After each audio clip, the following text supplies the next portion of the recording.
तिलकधारी मालाधारी, धोती पहना हुआ, चोटी रखे हुए, भले ही कितना भी पतित व्यक्ति हो, उसके स्वरूप को ही प्रणाम कर लिया करो। तिलक तो लगा रखा है कम से कम। एक कथा में पढ़ रहा था, वो भी राजस्थान के एक राजा थे। उन राजा का नाम था राजा चंद्रपाल। राजस्थान के ही किसी क्षेत्र के एक राजा थे चंद्रपाल, हाँ, करौली के राजा चंद्रपाल। और ये चंद्रपाल राजा तो जो थे, ये यदुवन भगवान के वंश के ही वंशज थे। पहले इनका राज्य मथुरा में हुआ करता था, बाद में समय आने पर ये करौली के राजा हुए चंद्रपाल। चंद्रपाल राजा के भक्ति के विषय में वर्णन आता है कि उन्होंने अपने महल से 4-4 कोस चारों दिशाओं में सैनिक खड़े कर रखे थे। लोग कहते हैं, बोले ये तो हर राजा करता है, अपने महल से 4 कोस दूरी पर सेना खड़े करता है, परंतु सेना के हाथ में होते हैं धनुष, बाण, तलवार, भाला आदि। परंतु राजा चंद्रपाल के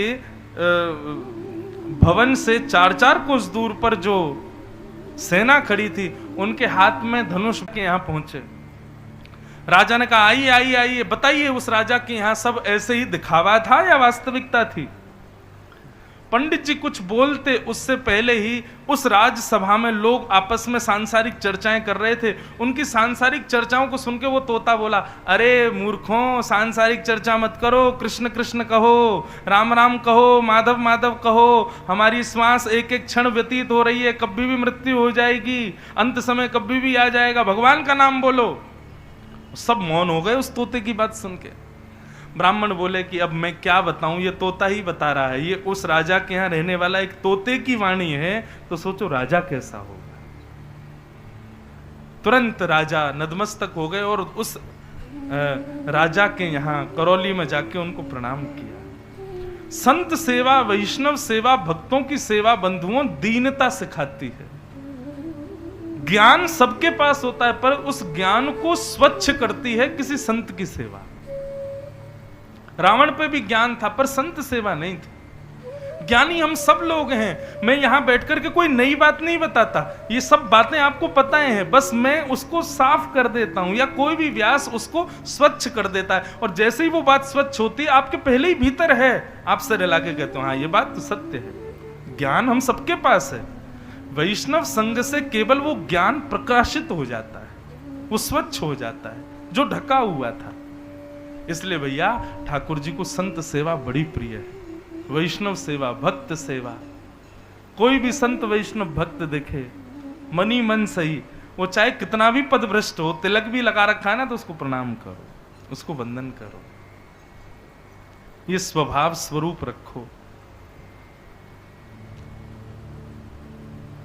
भक्त बनने की बड़ी प्रक्रियाएं हैं, वो प्रक्रिया सीखनी चाहिए। कोई वैष्णव संत महापुरुष दिख जाए तो ये भी विचार मत करो पृथ्वी कैसी गीली है, सूखी है, कीच है, क्या है, तुरंत दंडवत और स्पर्श करके ही नहीं कर, दूर से जहां से दिख जाए वहीं से प्रणाम करो। आप छोटे नहीं हो जाओगे, आप दीन बनोगे, और जितना दीन बनेंगे उतनी जल्दी ठाकुर जी पधारेंगे हृदय में। इसलिए वैष्णव सेवा को बड़ी प्रधानता दी गई। कुंती ने भगवान की स्तुति गाते हुए कहा कि आप वैष्णवों से बहुत प्रेम करते हो नाथ, मैं आपसे कुछ मांगना चाहती हूं। भगवान बोले मांगो। विपदः सन्तु न सस्वत् तत्र तत्र जगद्गुरो भवतो यद्दर्शनं यत्स्यात् अपुनर्भव दर्शनम। नाथ, इस संसार में जितने भी दुख हैं, पीड़ाएं हैं, कष्ट हैं, वो सब मेरे जीवन में आ जाएं, ऐसी कृपा कर दो। ठाकुर जी बोले पीड़ा क्यों चाहिए? बोले क्योंकि नाथ पीड़ा में आपकी याद बहुत आती है, प्रसन्नता में, सुख में आपकी स्मृति इतनी नहीं होती जितनी आपकी स्मृति सहजा स्मृति। एक होती है स्मृति करना पड़े और एक होती है सहज में ही ठाकुर जी याद आने लग जाएं। ये सहजा स्मृति तब होती है जब हम पीड़ा में होते हैं, जब हम कष्ट में होते हैं, जब हम विपत्तियों में होते हैं। जैसे ही आपने कोई घटना देखी, घटना देखते ही निकलता हे राम, हे भगवान, अरे राम, कैसे हो गया। पीड़ा देख करके सहज स्मृति होती है, ऐसी सहज स्मृति बिना पीड़ा के होने लग जाए, ये हमको करना है। हर स्थिति में भगवत स्मरण हो।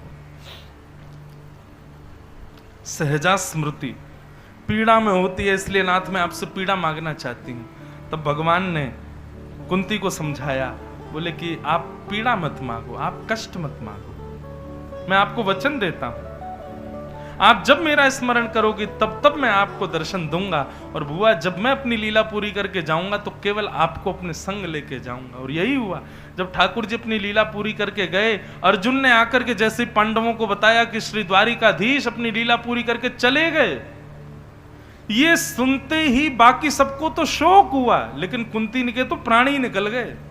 ठाकुर जी नहीं है तो अब हम रह के क्या करें। ऐसी प्रीति कुंती की स्तुति बहुत सुंदर है। मैंने सूक्ष्म में 2-4 श्लोक बोले हैं, बाकी और भी कई सुंदर भाव कुंती की स्तुति में है, उनको हम प्रणाम करते हैं। बोलो भक्त वत्सल भगवान की जय। कुंती को आशीष देकर के भगवान रथ पर आरूढ़ होकर पुनश्च जब द्वारिका जाने लगे, युधिष्ठिर रोने लगे, और युधिष्ठिर के रुदन को देख करके भगवान बोले अब ये मुझे जाने नहीं देंगे। पहले उत्तरा आ गई, फिर कुंती आ गई, अब ये युधिष्ठिर आ गया। ठाकुर जी समझ गए भीष्म पितामह मेरी प्रतीक्षा कर रहे हैं, मुझे उनके पास जाना है, उनको अंतिम दर्शन देना है। अब युधिष्ठिर के शोक को भी पितामह ही दूर करेंगे। और भगवान समस्त पांडवों को लेकर के भीष्म पितामह के पास पहुंचे।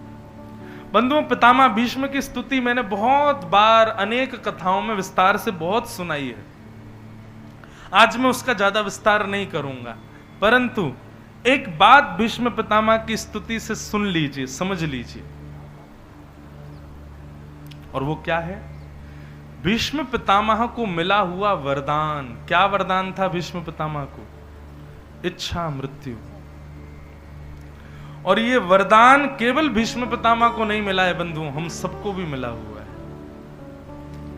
परंतु आश्चर्य की बात यह है कि हमने कभी इच्छा रखी ही नहीं है कि हमको मृत्यु चाहिए कैसे। बताओ, किसी ने सोचा कभी? कई लोग तो एक दूसरे का मुंह देख रहे हैं, बोले कि व्यास जी क्या कह रहे हैं, अपनी मृत्यु सोच लो। हां, भयभीत क्यों होते हो इस बात से? देखिए बंधुओं, व्यक्ति हर उस वस्तु के लिए सोच लेता है जो उसको जीवन में नहीं मिली। धन नहीं मिला, कैसे कमाना है, विचार करता है। घर नहीं है, कैसे बनाना है, विचार करता है। ब्याह नहीं हुआ, पत्नी या पति कैसा चाहिए, विचार करता है। बच्चे हो जाएंगे, कौन से स्कूल में पढ़ेंगे, विचार करता है। बच्चों का भविष्य कैसा, विचार करता है। अपने परिवार को कैसे संभालना, विचार करता है। हर उस वस्तु के लिए विचार करता है जो उसके पास नहीं है, क्रिएट करता है अपने आप। लेकिन ठाकुर जी ने एक वस्तु उसको जन्म से दी है, मृत्यु।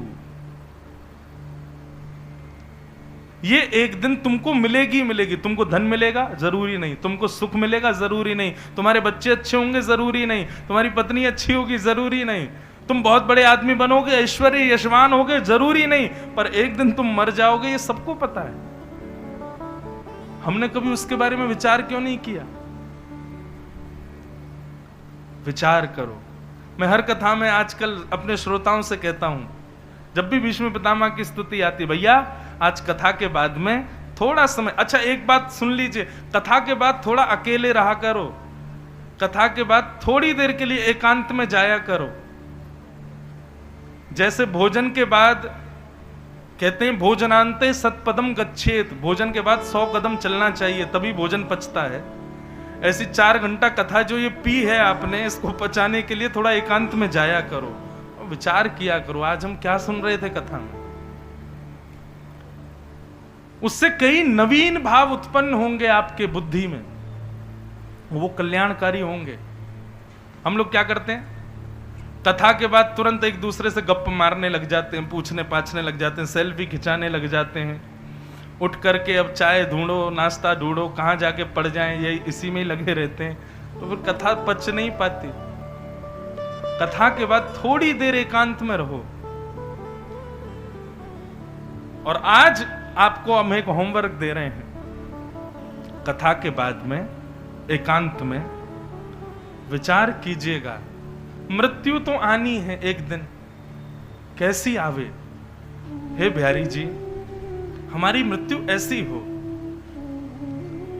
मृत्यु से पहले मन में भावना आ जाए कि चलो गोवर्धन दर्शन करने चल रहे हैं, गोवर्धन जाएं, पंचामृत अभिषेक करें, श्री गोवर्धन नाथ जी का बढ़िया अभिषेक करके उनको इत्रादि लगा के तिलक चंदन लगावें, गिरिराज जी की परिक्रमा करें, खूब नाचें गाएं, हरिनाम संकीर्तन करें, ब्रजरज माथे पर लगावें, वैष्णवों को प्रणाम, संतों को प्रणाम करें, मधुर हरिनाम संकीर्तन चल रहा हो, राधे कृष्ण की नाम की ध्वनि हो रही हो, गोवर्धन की परिक्रमा चल रही हो, ब्रजरज तन पर उड़ करके लग रही हो, और उसी समय गिरिराज जी की कंदरा से सांवरे सलोने ठाकुर जी की एक झलक दिखाई दे, और एक झलक देखते ही उसी समय तत्क्षण मेरे प्राण निकल जाएं, बस ऐसी मृत्यु चाहिए। विचार करी कभी सोचा ही नहीं हमने, आज ही सोचना मृत्यु कैसी चाहिए।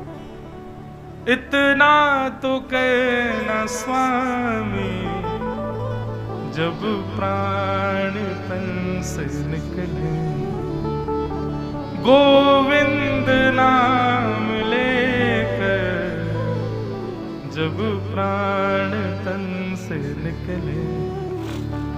एक अपनी एक पर्सनल बात बताऊं आपको, ये भरतपुर का तो भक्तिपत परिवार हमारा ही है, यहाँ कोई पर्सनलाइज तो कुछ है ही नहीं, सब कुछ पता है सबको। पर मैं जहां भी तीर्थों में कथा करने जाता हूं ना, अपनी इच्छा मृत्यु, ठाकुर जी जहां भी जाऊं, चाहे जगन्नाथपुरी बद्रीनाथ जाऊं, चाहे जहां भी कथा करने जाऊं, जयपुर में गोविंद देव जी, करौली के मदन मोहन जी, आपके भरतपुर के बिहारी जी, जहां भी जाते हैं उन ठाकुर जी को दक्षिणा स्वरूप अपनी इच्छा मृत्यु बता के आते हैं। हे नाथ, ऐसी मृत्यु चाहिए। जीवन में सुख मिले, उपलब्धि मिले, दुख मिले, यश मिले, नाम मिले, धन मिले, ये सब मेरे ऊपर निर्भर है, पर मेरी मृत्यु तो आपके हाथ में है नाथ। आपको पता है कि मेरे प्राण कब निकलने वाले हैं, इसलिए ये सिचुएशन बना दीजिएगा जब प्राण निकले। मुझे इतना तो भरोसा है कि ठाकुर जी कोई मनोकामना पूरी करें नहीं करें, लेकिन इच्छा मृत्यु जरूर पूरी करेंगे। जैसी सोची वैसे ही निकलेंगे। वृंदावन के एक सेठ जी थे, उनके हृदय में कोई दिक्कत थी, ब्लॉकेज वगैरह था, डॉक्टर ने कहा ऑपरेशन करना पड़ेगा। उनकी स्थिति, उनकी इच्छा मृत्यु यही थी, चाहे मेरे प्राण कैसे भी निकले, जब प्राण निकले ना उस समय नेत्र बंद हो जाए, मैं भूल जाऊं कि मैं कौन हूं, मेरे माता पिता भाई बंधु पुत्र पुत्री पत्नी कौन है, मेरी संपत्ति क्या, मैं अपने आप से पहले तो शून्य हो जाऊं, और उस समय मुझे वृंदावन दिखाई दे, यमुना जी दिखें, मेरे नेत्रों में श्यामा श्याम विराजमान हो जब मेरे प्राण निकले। ये उनकी इच्छा मृत्यु थी। लेकिन कारणवश उनको दिल्ली जाना पड़ा। हॉस्पिटल में उनकी आईसीयू में जैसे ऑपरेशन प्रारंभ हुआ, ब्रजरज को जीभ पर रख करके लेट गए। जैसे ही डॉक्टर ने उनका हृदय यहां से खोल करके उनका ऑपरेशन शुरू किया, ऑपरेशन के बाद उनकी मृत्यु हो गई।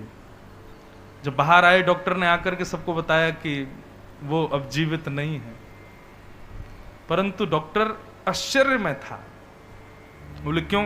बोले उनको इंजेक्शन दिया गया था जिससे उनको होश ना रहे, परंतु ये मैंने पहली बार देखा कि किसी व्यक्ति को इंजेक्शन दिया, उसका हृदय खोल दिया, और जब मैंने हृदय खोला तब मुख से उनके शब्द निकला, वृंदावन, श्री राधा, श्री कृष्ण, वृंदावन। बार बार वृंदावन का नाम उच्चारण कर रहे थे, और वृंदावन बोलते बोलते उन्होंने प्राण त्याग दिए। इच्छा मृत्यु पूर्ण होती है बंधु, लेकिन आपसे प्रार्थना ऐसी इच्छा मत रख लेना जो सांसारिक हो। संसार में खूब रहो। हमको भीष्म पितामह बहुत बढ़िया लगते हैं, ये बढ़िया थे, कौरवों के संग रहे, जीवन में सब कुछ आनंद से सहा भीष्म पितामह ने, लेकिन मृत्यु हुई तो भीष्म पितामह जैसी होनी चाहिए। रोम रोम में बाण लगे हैं, परंतु द्वारिकाधीश सामने खड़े। मृत्यु देवी सामने खड़ी है, भीष्म पितामह से कह रही है मैं आ जाऊं, मैं आपके प्राण ले लूं। भीष्म पितामह बोले छूना नहीं मुझको, जब तक पीतांबरधारी द्वारिकाधीश मेरे आगे नहीं आ जाएं, मैं उनके रोम रोम को देख ना लूं, तब तक मेरे प्राण लेना नहीं तुम। मृत्यु देवी हाथ जोड़ करके खड़ी है। भगवान कहां द्वारिका जाने वाले थे, ये युधिष्ठिर को शोक हुआ ही इसीलिए ताकि भगवान भीष्म पितामह के पास जाए। और बाणों की सैया पर भयंकर पीड़ा में लेटे हुए भीष्म पितामह को तभी अनुभूति होती है, चंदन की सुगंधी, मोर मयूर लहरा रहा है, पीतांबरी कहीं झलक रही है। तभी नेत्र खोल करके देखा तो द्वारिकाधीश उनकी ओर आ रहे थे। भीष्म पितामह बोले बस मृत्यु देवी अब तुमको प्रतीक्षा ज्यादा नहीं कर, देखो देखो आ गए श्याम सुंदर, बस अब मैं प्राण त्याग दूंगा। और ठाकुर जी जैसे ही सामने आकर के खड़े हुए, पांडवों को पहले तो ज्ञान दिया और ज्ञान देने के बाद कहा अब तुम पांचों हटो सामने से, ए द्वारिकाधीश तुम आओ सामने। भगवान आके खड़े हो गए, आज्ञा करो पितामह। बोले अब खड़े रहो। कब तक? जब तक मेरे प्राण ना निकल जाएं तब तक खड़े रहना मेरे सामने। और भीष्म पितामह रोम रोम निहार रहे ठाकुर जी का। भगवान का चेहरा मुरझा गया, बोले मैं द्वारिका जा ही नहीं पाऊंगा। पहले उत्तरा ने रोक लिया, फिर कुंती ने रोक लिया, फिर युधिष्ठिर, अब ये भीष्म पितामह। अब ये इनके मन में आ जाए कि 5 साल तक इनको मरना ही नहीं तो मैं खड़ा ही रहूं यहीं पे। इनको तो इच्छा मृत्यु है। जैसे ही ठाकुर जी का मुख थोड़ा सा मुरझाया, भीष्म पितामह बोले ये मुरझाया हुआ चेहरा नहीं चाहिए मुझको, प्रसन्न हासा रुड़लो चलो लसत, आपकी दतुइयां दिखनी चाहिए मुझको, आपके गाल बिल्कुल ऐसे गोल गोल गुलाब जामुन जैसे चमके। जब ऐसा रूप मेरे सामने प्रकट होगा तब मेरे प्राण निकलेंगे। और जैसे ही ठाकुर जी किलकिल करके हंसने लगे, भीष्म पितामह ने उस मधुर छवि को हृदय में धारण किया, स्तुति गाते हुए अपने प्राणों का त्याग कर दिया। बोलो भक्तवत्सल भगवान की। बंधुओं, मृत्यु की चर्चा दुखी करती है, लेकिन भीष्म पितामह की मृत्यु सुनकर के नेत्र सजल हो रहे हैं, आनंद से हृदय भर रहा है। ऐसी मृत्यु हो हमारी भी। मरना तो सबको है। ठाकुर जी से प्रार्थना करो, हे नाथ जब हमारे प्राण निकलें तब हमारी स्थिति ऐसी कर देना बस आप। अब स्थिति अपने आप सोच लीजिएगा कैसी चाहिए आपको। हम व्यासपीठ से आपको वचन दे रहे हैं, जैसी मृत्यु मांगोगे वैसी ही मिलेगी ठाकुर जी से। तो बस बिहारी जी से मांग लेना जैसी आपकी इच्छा हो, मनोकामना हो। अच्छा एक बात और बताए, यहां तो आप लोग सोच रहे हो कि नहीं ऐसी मृत्यु मांगेंगे, लेकिन आप बिहारी जी के आगे बोले ही नहीं पाओगे कि मृत्यु कैसी चाहिए। पर यदि बोल जाओ तो भगवत कृपा समझिएगा। अपनी इच्छा मृत्यु का वरदान सब मांगो ठाकुर जी से। जब भी प्राण निकले नाथ तब ऐसी स्थिति आप बना देना बस। मुझको राधा रमण कर दो ऐसा मगन, मुझको राधा रमण कर दो ऐसा। करताल बजा के गाओ, ऊंचे स्वर में गाओ, अपनी मधुर वाणी से गाओ। राग के बारे में चिंता मत करो, स्वर के बारे में चिंता मत करो, बस भाव से गाओ। बिहारी जी को, राधा रमन लाल जी को पुकारते हुए गाओ। मुझको राधा रमन कर दो ऐसा मगन, मुझको राधा रमन कर दो ऐसा मगन। ओ रटू में तेरा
जीऊं तुम्हें देख मर जाऊं मैं, तुम्हें देख जीऊं तुम्हें देख मर जाऊं मैं, तुम्हें देख जीऊं तुम्हें देख मर जाऊं मैं, तुम्हें देख जीऊं तुम्हें देख मर जाऊं मैं, जन्म जन्म तेरा दास कहूं मैं, जन्म जन्म तेरा दास कहूं मैं, ओ जन्म जन्म तेरा दास कहूं मैं, जन्म जन्म तेरा दास कहूं। ओ रख लो अपनी शरण, कर दो मन में रमन, रख लो अपनी शरण, कर दो मन में रमन, ए रटू में तेरा नाम, यूं आठों याम, रटू में तेरा नाम यूं आठों याम, ओ रटू में तेरा नाम, यूं आठों याम, रटू में तेरा नाम यूं आठों याम, मुझको राधा रमण कर दो ऐसा मगन, मुझको राधा कर दो जय जय राधा रमण प्यारो राधा रमण, आपसे गाओ मेरो राधा रमण प्यारो राधा रमण,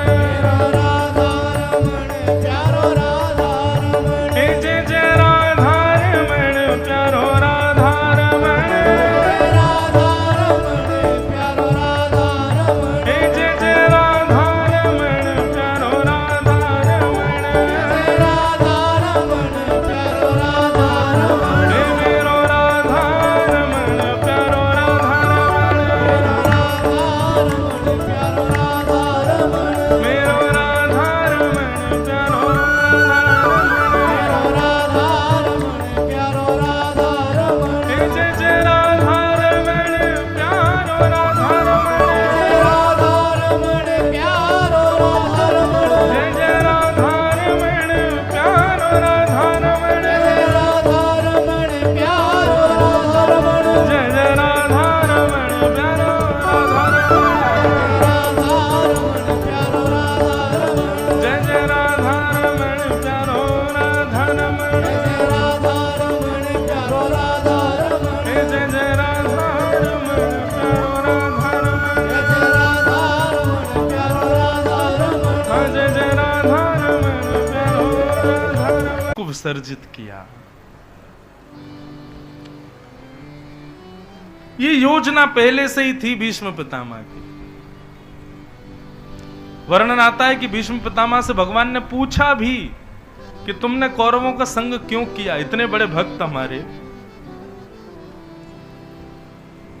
पितामह तुमने कभी सोचा नहीं, दुर्योधन दुशासन आदि जैसे दुष्टों को एक एक बाणी लगा, एक एक बार में मारे गए, लेकिन तुमको 1000 बाण लगे। ये बात तो सत्य है कि दुर्योधन दुशासन आदि जैसे दुष्ट महापापी थे, पर उनको इतनी पीड़ा नहीं हुई मृत्यु में जितनी आपको हुई है। क्यों? क्योंकि आप भक्त थे, और भक्त होते हुए भी आपने पाप होते हुए देखा। पितामह, आपके अंदर सामर्थ्य थी द्रौपदी के चीरहरण को रोकने की, पर आपने कुछ नहीं किया। दुष्टों को पीड़ा कम देते हैं ठाकुर जी, भक्त यदि गलत करता है तो उसको पीड़ा ज्यादा मिलती है। यही बात है। पितामह से पूछा कि आपने कौरवों का संग क्यों किया, तो पितामह ने बड़ा सुंदर तर्क देते हुए उत्तर दिया कि ठाकुर जी, दर्शन के लिए तो सामने ही खड़ा होना पड़ता है। आपका मंगल में रूप निहारने के लिए कौरवों से बढ़िया जगह नहीं थी, क्योंकि कौरव आपके सामने थे, विपक्ष में थे। मैं चाहता तो आपके पक्ष में आ सकता था, परंतु आपका सर्वांगीण अंग मुझे दिखाई नहीं देता यदि मैं पांडवों के पक्ष में रहता तो। परंतु आपने जब पांडवों की रक्षा की है और महाभारत युद्ध में आप जैसे जैसे रूप धारण करके जो जो लीलाएं करते थे, उस सब का मैंने दर्शन किया है, क्योंकि मैं आपके सामने खड़ा रहता था। आपके सर्वांगीण रूप को निहारने के लिए मैंने कौरवों का संग किया। ऐसे पितामह भीष्म को हम बारंबार प्रणाम करते हैं। महाभारत के सबसे सुंदर पात्र हैं भीष्म पितामह। पितामह भीष्म का उद्धार करके भगवान अब फाइनली द्वारिका चले गए, और जैसे ही द्वारिका पहुंचे कुछ महीनों बाद उत्तरा ने उस बालक को जन्म दिया जिसकी भगवान ने रक्षा की थी। ब्राह्मणों ने उस बालक का नाम रखा परीक्षित। एक बार भगवान उस बालक को मिलने भी आए और बहुत सारी सामग्रियां संग लेकर के आए। ठाकुर जी लौट करके वापस द्वारिका चले गए, अर्जुन साथ में गए। महीनों तक लौट करके नहीं आए, महीनों बाद लौट करके आए तो आकर के युधिष्ठिर को अर्जुन ने संदेश दिया, भैया अनर्थ हो गया। युधिष्ठिर बोले क्या हुआ? द्वारिकाधीश अपनी लीला पूरी करके अपने स्वधाम को प्रस्थान कर गए। भगवान का अवतार का लीला क्रम समाप्त हो गया है, वे अपने स्वधाम को प्रस्थान कर गए भैया। युधिष्ठिर ने मन में विचार किया, जिनकी कृपा से हम लोग राजा बने, जिनकी कृपा से महाभारत युद्ध जीता, जब वे ही अपनी लीला पूरी करके चले गए तो हम कैसे रह सकते हैं यहां। नन्हे से परीक्षित को बाल अवस्था में ही राज्य गद्दी पर बिठा दिया और ब्राह्मणों को कहकर के गए, आप अपने निर्देशन में राज्यपाठ करवाइएगा। और पांचों पांडव द्रौपदी के साथ स्वर्गारोहण को प्रस्थान कर गए।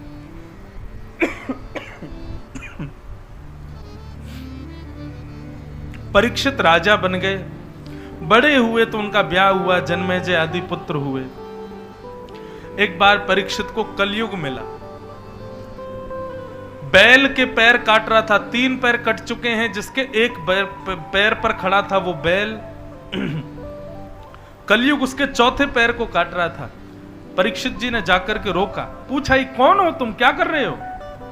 तब कलयुग ने बताया, बोले महाराज मैं कली हूं, कलयुग।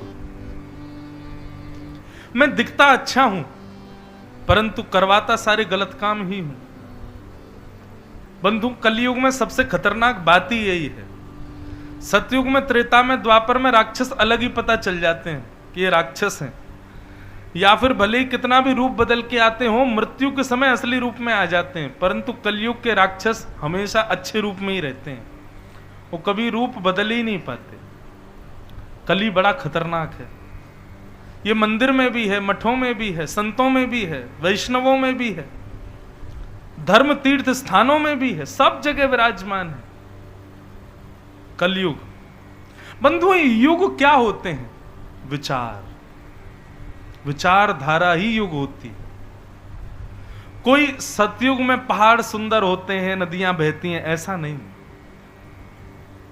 पृथ्वी वही रहती है, बस विचार बदल जाते हैं हम लोगों के, मन बदल जाता हम लोगों का, सोचने की शक्ति, क्रिया करने की शक्ति ये परिवर्तित हो जाती है। और कलयुग की सबसे खतरनाक है, यहां पे व्यक्ति दिखाता भी है कि मैं भक्त हूं और उसको लगता भी है कि मैं भक्त हूं, लेकिन वो कली है। अच्छे की आड़ में गलत करवाता है। इसलिए कलयुग में केवल और केवल एक ही दवाई काम करती है, और वो है भगवान का नाम। जितना नाम का आश्रय लोगे, जितने नाम के आश्रित रहोगे, उतने कलयुग के प्रभाव से, कली के प्रभाव से बचे रहोगे। ये नाम रूपी डोज 3 बार लिया करो, सुबह दोपहर शाम। सुबह नाश्ता से पहले, दोपहर भोजन से पहले, रात्रि सोने से पहले।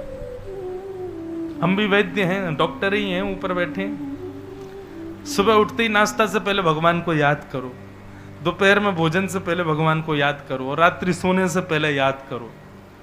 और इन तीनों बार में भगवान का खूब नाम जप करो। कली का प्रभाव होगा, लेकिन कम होगा। तो कलयुग का स्वभाव क्या है बंधुओं? ये वृषभ के 3 पैर काट चुका है और चौथा पैर काट रहा है। मतलब वृषभ यानी कि धर्म। धर्म के 4 चरण होते हैं: सत्य, दान, दया और पवित्रता। ये चारों लक्षण होते हैं हमारे अंदर: सत्य, दान, दया और पवित्रता। कलयुग इन्हीं पर ही कुठाराघात करता है। दान नष्ट कर देता है, दया नष्ट कर देता है, पवित्रता नष्ट कर देता है। 3 चरण तो नष्ट कर चुका वो। हम लोगों में दिखावे की दया है, हम में वास्तविक दया है नहीं। हम लोगों के अंदर थोड़ी बहुत कभी कभी आ जाती है, बाकी तो केवल दया के नाम पर हम दिखावा करते हैं। दान भी हमारे लिए दिखावा ही है। क्यों? कितना भी बड़ा दान करे व्यक्ति, जब तक उसका नाम अनाउंस नहीं हो जाए, अखबार में छप नहीं जाए, तब तक उसको संतुष्टि नहीं होती कि मैंने दान किया। दया, दान, और तीसरी बात पवित्रता। केवल और केवल बाह्य पवित्रता है हमारे अंदर, भीतर की पवित्रता तो है ही नहीं। केवल नहाने पर बिलीव करते हैं, साबुन लगाने से अपने आप को स्वच्छ समझ लेते हैं, लेकिन भीतर कितना मैल है, भीतर कितने कुभाव हैं। इसलिए दया, दान और पवित्रता, ये 3 तो है ही नहीं कलयुग में। एक बचा है बस, सत्य। आप कहोगे सत्य कैसे? बोलने में तो असत्य ही है, पर सुनने के लिए अभी भी सत्य के हम लोग इच्छुक हैं कि हमसे सब सत्य ही बोलें। बस इसी रूप में कलयुग में सत्य बचा हुआ है, और एक दिन ऐसा आएगा कलिकाल इसको भी नष्ट कर देगा। कलयुग को देख करके युधिष्ठिर, परीक्षित ने कहा कि भाई तुम ऐसे नहीं रह सकते, ऐसे खुलेआम नहीं घूम सकते, मैं तुमको बंदी बनाऊंगा। और परीक्षित के पास सामर्थ्य थी बंदी बनाने की, और परीक्षित ने कलयुग को 4 स्थानों में बांध दिया। द्यूतम, पानम, स्त्रियः, सूना, ये 4 स्थान हैं कलयुग के। कलयुग ने कहा एक स्थान और दे दो, तब पुनश्च याचमाना ये जात रूप मदात प्रभो। ये 5 स्थान हैं कलयुग के, केवल 5। आश्चर्य करिए इस बात पर, इतने विशाल इस ब्रह्मांड में कलयुग केवल 5 जगह पर रहता है, लेकिन फिर भी उसका असर हमारे ऊपर है। इसका मतलब इन 5 में से कहीं ना कहीं हमारा प्रवेश है। द्यूतम, जुआ, पहला स्थान। पानम, दूसरा स्थान। मदिरा पान, भक्ष सेवन। परस्त्री या परपुरुष संग, तीसरा स्थान। सूना यानी कि हिंसा, किसी का गलत चाहना, किसी का बुरा चाहना, किसी को मार देना या किसी की मरने की इच्छा रखना, हिंसा। और 5वां स्थान है बिना मेहनत के कमाया गया धन, अनीति का कमाया गया धन। इन 5 स्थानों पर ही केवल कलयुग रहता है, इनके अलावा कलयुग कहीं नहीं है, कहीं भी नहीं है। और इन 5 से ही हम लोगों के अंदर पाप करने की प्रेरणा आती है। सोचो कहां से जाते हैं हम कलयुग के पास। मेरी दृष्टि में जो आता है, देखो यहां जितने लोग बैठे हैं अधिकतर सब लोग वेजिटेरियन हैं, अधिकतर सब लोग पानम से भी बचे हुए हो, सब लोग मदिरा पान आदि नहीं करते हो, पर स्त्री परपुरुष संग से भी बचे हुए हो, इसीलिए सत्संग में बैठे हो। हिंसा भी नहीं करते होंगे, किसी का बुरा चाहना, किसी का बुरा सोचना ये भी नहीं होगा। परंतु ये 5वां स्थान बड़ा खतरनाक है, बिना मेहनत के कमाया गया धन। ये हमारे घर में कहीं ना कहीं से आता है और इसी की वजह से हम लोगों के अंदर पाप करने की जो इच्छा आती है यहीं से आती है। यदि भूल करके भी पिछले 4 स्थानों में आप जाते हैं या ऐसा कुछ करते हैं, आज के बाद त्याग कर दीजिए, मत करिए। और आप यदि सोचें कि हम जुआ कभी नहीं खेलते, गलत काम कभी नहीं करते, मदिरा पान मांस भक्षण नहीं करते, पर स्त्री पर पुरुष संग नहीं करते, हिंसा की भी भावना नहीं, फिर भी हमारे ऊपर पाप क्यों आ रहा है, तो निश्चित ही आपके यहां पर अनीति का धन कहीं से तो आता है। और अनीति का धन कोई ऐसा नहीं 2-4 करोड़ आएगा तो ही पाप होगा, 1 रुपया भी अनीति का आ गया तो भी पाप करवाएगा। इसीलिए हमारे यहां दान का विधान रखा गया, जितना कमाओ दशांश तुरंत निकाल दो, क्योंकि दशांश में कलयुग है, वो बुद्धि को विकृत करेगा, विनाश करवाएगा।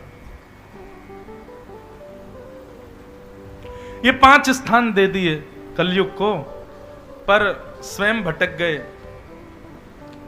परीक्षित। अपने घर जाकर के तिजोरी खोल करके तहखाने के भीतर रखे हुए जरासंध के मुकुट को जैसे ही अपने सिर पर धारण किया, अनीति से कमाए गए धन को जैसे ही स्पर्श कराया, बुद्धि में कलयुग प्रविष्ट हो गया और राजा परीक्षित शिकार खेलने को वन में चले गए। जिन राजा के यहां मारना काटना सब मना था, वो राजा खुद शिकार खेलने जा रहा है। ये कलयुग का ही तो प्रभाव है। हमारे परिवार में दादा पुरखों ने भी जो काम नहीं किया, वो काम यदि हम कर देते हैं, गलत काम, तो समझो ये कलयुग करवा रहा है। कलयुग का हम पर असर है, इसका प्रमाण क्या है? पहला, हरि संबंधी लोगों में रुचि नष्ट हो जाना। भगवान के भक्त हों, वैष्णव हों, संत हों, ब्राह्मण हों, इनके प्रति अरुचि, इनसे रुचि ना होना, इनका मजाक उड़ाना, इनके प्रति कुश्रद्धा रखना, ये कलयुग का पहला प्रमाण है कि वो आ चुका है हमारे अंदर। दूसरा प्रमाण, माता पिता की आज्ञा की अवहेलना करना। आज्ञा को ना मानना नहीं, आज्ञा की अवहेलना, मतलब उसका अवहेलना को कहेंगे मानना नहीं, बल्कि उनको गलत ठहराना। तीसरा कलयुग का प्रभाव है दूषित स्थानों पर जाने में रुचि रखना। आज आपको पता है, लोग 100 रुपए खर्च करके कथा में आने पर घबराते हैं, पर लाखों रुपए खर्च करके क्लब में जा रहे हैं, बार में जा रहे हैं, दुनिया भर के दूषित कामों को करने के लिए जाते हैं। वहां जाने में उनके हाथ पांव नहीं कांपते। सबसे ज्यादा भीड़ ही वहीं होती है जहां दूषित कृत्य किए जाते हैं। ये तो भरतपुर के लोगों में बड़ी श्रद्धा प्रेम भाव है कि पहले दिन से ही इतने लोग आते हैं, लेकिन कोई पता चल जाए कोई बहुत बड़ा सेलिब्रिटी आया, स्टार आया, कोई हीरो हीरोइन आई है, तो देखो भीड़ यहां से दुगनी हो जाए। क्यों? हमारा रुझान उसके प्रति ज्यादा जो प्रभावशाली, जो सुंदर स्वभावशाली है, उसके प्रति हमारा रुझान कम होता है। मानव की प्रवृत्ति में अपनी कथाओं में कहा करता हूं, जल की तरह होती है। जल को फैलाओगे तो ढलान की ओर ही जाएगा। मान लीजिए कल को अनाउंसमेंट हो जाए और हमारे भारत के शंकराचार्य या फिर प्रधानमंत्री कल न्यूज पर आकर के अनाउंस कर दें कि भाई फलानी तारीख को आदमी कुछ भी करे उसको पाप नहीं लगेगा। बताओ उस दिन क्या होगा? उस दिन अत्यंत धर्मावलंबी व्यक्ति भी पाप कर देगा। हमें भय है कि पाप लग जाएगा, इसलिए धर्मात्मा लोग भी बचते हैं। लेकिन यदि पता चल जाए कि आज हमको पाप नहीं लगेगा, हम कुछ भी कर सकते हैं, तो निश्चित है स्वभाव बन जाएगा कि कुछ तो गलत कर रहे हैं हम भी, थोड़ा सा हम भी करके देख लेते हैं, आज तो पाप लगेगा ही नहीं। ये मानव का स्वभाव है बंधुओं। इसलिए बहुत गनीमत मानो, बहुत प्रणाम किया करो इन धर्म शास्त्रों को, इनकी वजह से बचे हुए हैं हम। यदि ये जीवन में नहीं आते, गुरुजन जीवन में नहीं आते, तो हमारी स्थिति विदेश के लोगों का कभी दुर्भाग्य से जाना पड़े तो जीवन देखना कैसा जीवन जीते वो लोग। भले ही टेक्नोलॉजी में बहुत आगे बढ़ रहे हैं, भले ही साइंस से खूब आगे बढ़ रहे हैं, भले ही अपनी व्यवस्थाओं में खूब ऊपर जा रहे हैं, लेकिन मन बुद्धि सबका सर्वनाश हो चुका है वहां पर।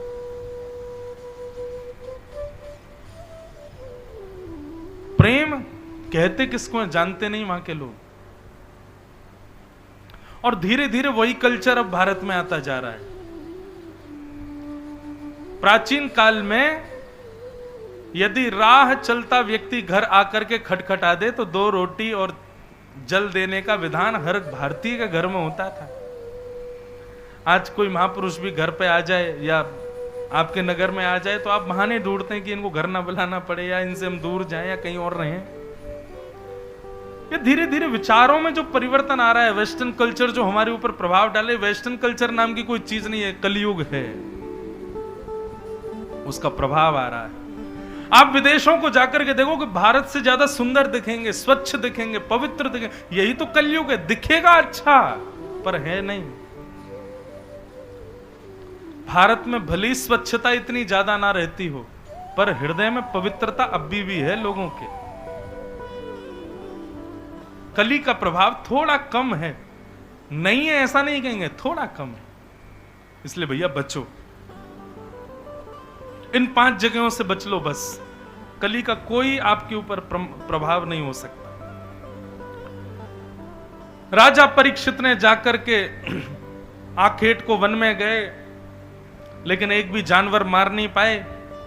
तभी उनको वन में एक शमीक ऋषि का आश्रम दिखा। शमीक ऋषि के आश्रम जाकर के जल की कामना से पानी मांगा। शमीक ऋषि ने समाधि के कारण सुना नहीं तो राजा को पाखंड दिखने लगा। यही तो कलयुग का प्रभाव है, पाखंडी दिखने लग जाए हमको संत महात्मा। और राजा परीक्षित ने कहा कि मैं जल मांग रहा हूं और ये आंख बंद करके ध्यान कर रहे हैं, पाखंड करता है मेरे आगे। एक मरा हुआ सर्प उनके गले में डाल दिया। कुछ बालकों ने यह दृश्य देख करके शमीक ऋषि के पुत्र श्रृंगी को बता दिया कि तुम्हारे पिता के गले में मरा हुआ सर्प डाल दिया राजा परीक्षित ने। श्रृंगी ने तुरंत हाथ में जल दिया, बोले इतनी हिम्मत राजा की, मैं श्राप देता हूं, आज के ठीक 7वें दिन तक्षक सर्प डसेगा और राजा परीक्षित की मृत्यु हो जाएगी। बस यहीं से प्रारंभ हो गया भागवत का कथा का क्रम। बंधुओं, केवल परीक्षित को श्राप नहीं लगा है, हम सबको लगा है। बल्कि परीक्षित हमसे ज्यादा भले हैं। उनको 7 दिन में मरने का श्राप लगा है, मतलब 7 दिन से पहले कोई नहीं मार सकता उनको। हमको तो कभी भी कोई भी मार सकता है, हमारी मृत्यु तो कभी भी हो सकती है। राजा परीक्षित को जब ये बात पता चली कि 7 दिन में मरने का श्राप लगा तो परीक्षित दुखी नहीं हुए, हंसने लगे। पत्नी ने कहा आप हंस क्यों रहे हो? बोले देवी एक बात तो कंफर्म है, क्या 7 दिन से पहले ब्रह्मा भी चाहे ना कि परीक्षित को मारो तो मार नहीं सकते। अब मैं पहाड़ से कूद जाऊं, नदी में डूब जाऊं, 7 दिन से पहले तो नहीं मरूंगा।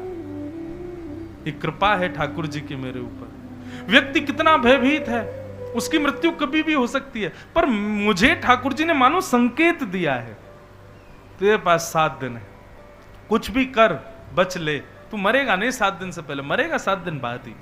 पर सामान्य लोग तो कभी भी मर सकते हैं। ये श्राप नहीं है, ये कृपा है ठाकुर जी की। वैष्णव का बंधुओं एक स्वभाव होता है कि वो अपने ऊपर घटने वाली किसी भी स्थिति को कभी नकारात्मक रूप से नहीं देखता। कई बार लोग क्या करते हैं, छींक आ गई अभी मत जाओ, पानी पियो पहले फिर जाना, अब शगुन होता है। मेरा ऐसा स्वभाव, मुझे धूप से एलर्जी है, मैं कथा करने आता हूं, जब तक छींक नहीं आ जाए तब तक मैं निकल ही नहीं पाता।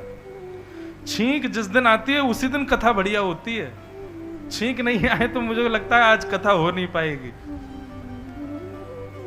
पौन पे मत निकलो, अभी ऐसा चल रहा, अभी मत जाओ, जे हो गया, बिल्ली रास्ता काट गई, जे हो गया। अरे हमारे साथ हैं भगवान, हमें किस बात की चिंता। काहे को चिंता करनी है? जब विश्वास है कि श्री राधा रमन लाल संग हैं, श्रीनाथ जी संग हैं, हमारे लाल जी साथ में हैं, तो चिंता काय बात की? किस बात का चिंता कर रहे हो? चिंता वो लोग करते हैं जो ठाकुर जी से विमुख हो। ठाकुर जी के संग के लोग कभी चिंता नहीं करते। ठाकुर जी के विमुख लोग चिंता करते हैं और ठाकुर जी के संगम लोग चिंतन करते हैं, वो चिंता नहीं करते। वैष्णव का स्वभाव वो चिंता नहीं करता कभी।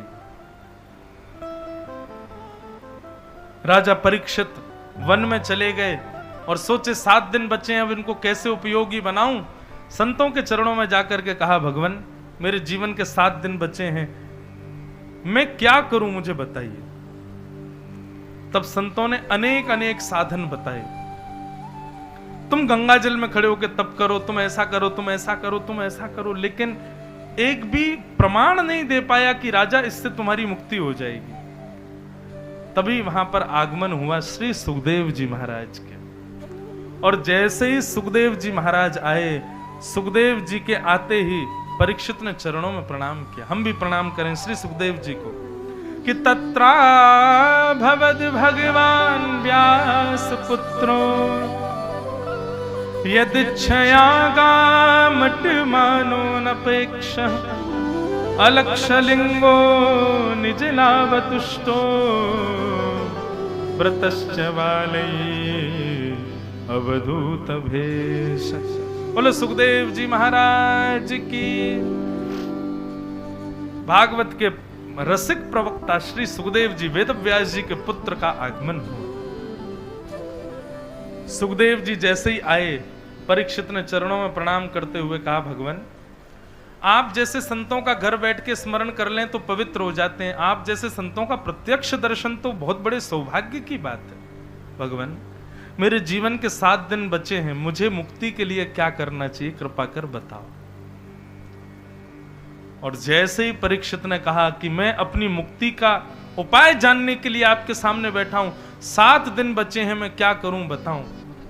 यहां से श्री सुखदेव जी महाराज कहना प्रारंभ करते हैं, बंधुओं परीक्षित ने तो प्रार्थना की हमारे जीवन के 7 दिन बचे हैं, परंतु हम सुखदेव जी से प्रार्थना करें, हे सुखदेव जी हमारे पास तो 7 सेकंड भी नहीं है, हमारे कभी भी प्राण निकल सकते हैं, तो कृपा कर हे सुखदेव जी आप हमें बताओ कि भगवत प्राप्ति हम कैसे करें, हमारे प्राण कभी भी निकल सकते हैं। बंधु मैं अपनी कथा में एक बात कहा करता हूं, धन कमाते समय सोचना चाहिए कि अभी तो मेरी बहुत आयु है,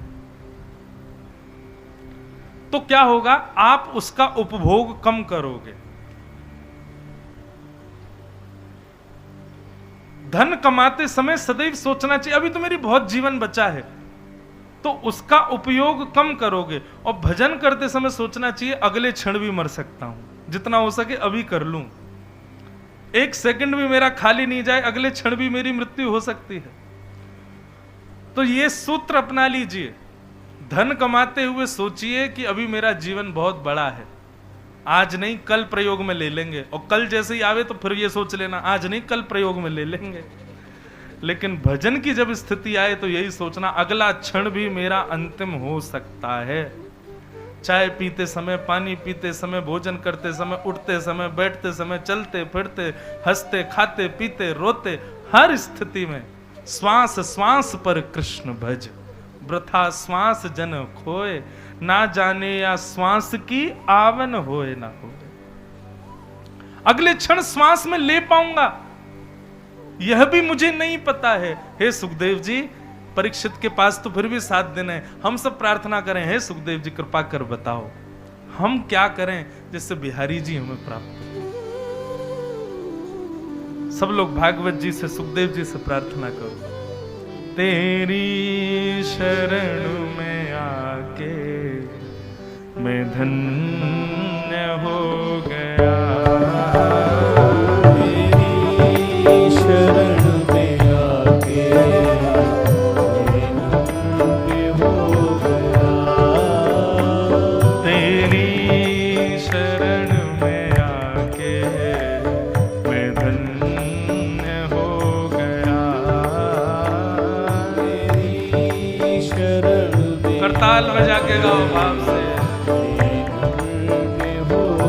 देखो भैया ये कीर्तन गाने में और करताल बजाने में कंजूसी मत किया करो आप लोग, कथा तो आप बड़े भाव से सुनते, लेकिन जैसे कीर्तन होता है तो नीचे हाथ करके कब बजा जाते हो, ताली पता ही नहीं चलती। करताल बजाओगे तो आसपास कोई नकारात्मक ऊर्जा हो रही होगी, तो महाराज कीर्तन में करताल बजाने से वो ऊर्जा मर जाती है, नष्ट हो जाती है। तो झूमते झूमते इधर उधर करते हुए करताल बजाते हुए गाओ। ओ तेरी शरण में आके मैं धन्य हो गया, तेरी शरण में आके मैं हो गया।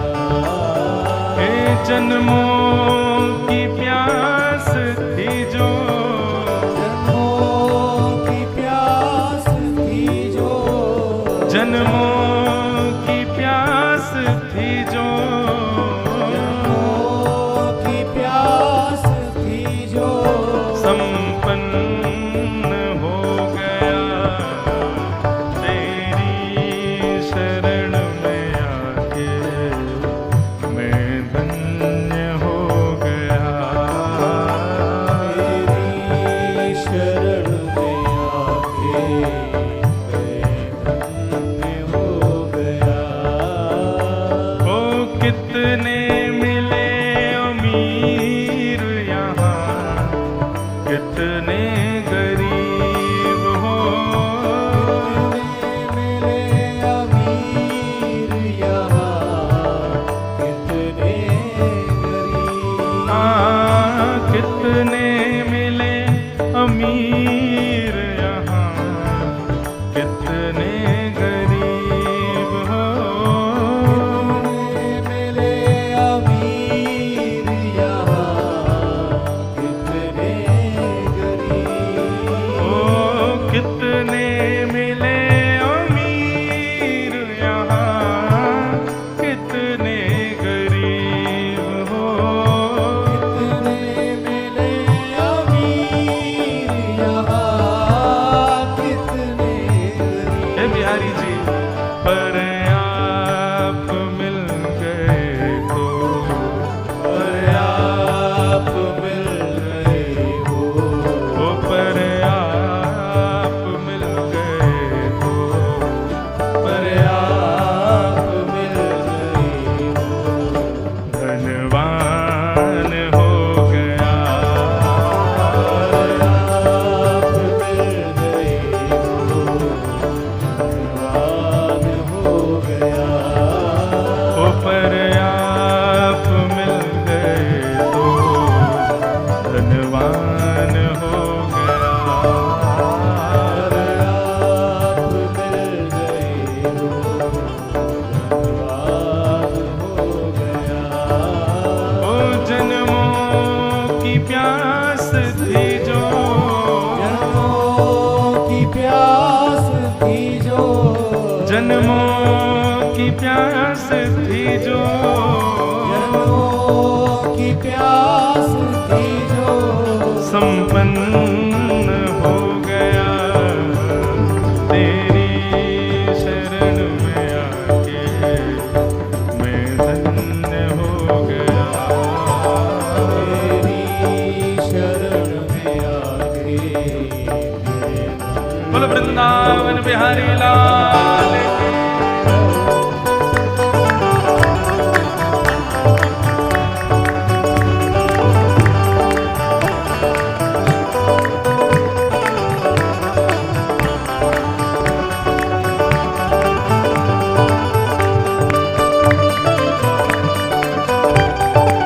श्री राधा रमण लाल की।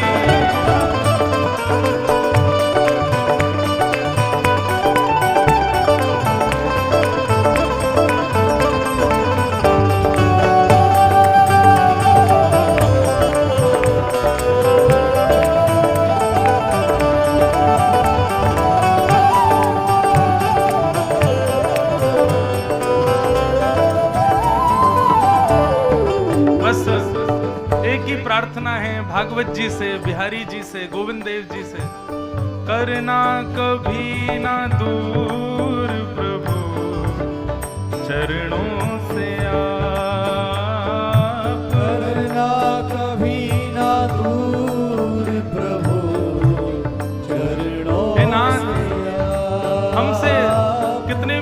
अपराध बन जाएं, कितने भी पाप बन जाएं, हम कितनी भी गलतियां करें, आप बस एक अनुग्रह करना हमारे ऊपर, हमको अपने से कभी दूर मत करना, हमें क्षमा कर देना, अबोध बालक जान करके सुधार देना, दंड दे देना, हमको सब मंजूर है, दुख जीवन में आ जाए ये भी मंजूर है, लेकिन आप हमको कभी खुद से दूर मत करना ना, हमारी गलतियों का दंड दे देना, लेकिन दूर मत करना, करना कभी ना दूर प्रभु चरणों से करना कभी ना दूर प्रभु चरणों से हाँ करना कभी ना दूर प्रभु चरणों से करना कभी ना दूर प्रभु चरणों से ओ चरणों के ही सहारे, चरणों के ही सहारे, ओ चरणों के ही सहारे, चरणों के ही सहारे भव पार हो गया, चरणों के ही सहारे हरि बोल। पार हो गया ओ चरणों के ही सहारे भव पार हो गया, चरणों के ही सहारे हम पार हो गया हे जन्मों की प्यास थी जो, जन्मों की प्यास थी जो जन्मों की प्यास थी जो, जन्मों की प्यास थी जो संपन्न हो गया, तेरी शरण में आके मैं धन्य हो गया, तेरी शरण में आके आपसे गाओ हो गया गोविंद बोलो हरि गोपाल बोलो, गोविंद बोलो हरि गोपाल बोलो श्री गोविंद बोलो हरि गोपाल बोलो, गोविंद बोलो हरि गोपाल बोलो श्री राधा रमण हरि गोविंद बोलो, राधा रमण हरि गोविंद बोलो श्री राधा रमण हरि गोविंद बोलो, राधा रमण हरि गोविंद बोलो श्री राधा रमण हरि गोविंद बोलो, श्री राधा रमण हरि गोविंद बोलो, हे गोविंद बोलो हरि गोपाल बोलो, हाँ गोविंद बोलो हरि गोपाल बोलो, बोलो वृंदावन बिहारी लाल की।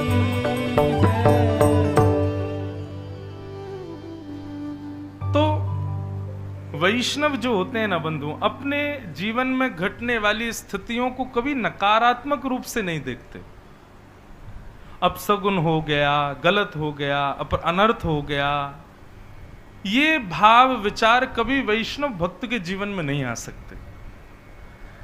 और यदि आप किसी भी स्थिति को, सिचुएशन को अनर्थ, गलत या अशुभ के रूप में स्वीकार करते हैं तो क्षमा कीजिए, ठाकुर जी के वैष्णव भक्त नहीं हैं आप। विश्वास इतना प्रबल होता है वैष्णवों का कि उनको अनर्थ हो भी रहा होता है तो उनके विश्वास से सिद्ध हो जाता है। इसलिए कभी भी अनर्थ, अपसगुन या फिर नकारात्मक इस प्रकार की भावनाएं वैष्णव के हृदय में कभी नहीं आती। गिर गए, लग गई, पैर में चोट आ गई, जरूर कोई गाली दे रहा होगा मुझको, ये कौन बोलता है? ये गैर वैष्णव व्यक्ति का लक्षण है। भोजन करते करते जीभ कट गई, लोग से बोलो अरे जीभ कट गई, अरे कोई गाली दे रहा है आपको, ये नकारात्मक विचार हैं भैया।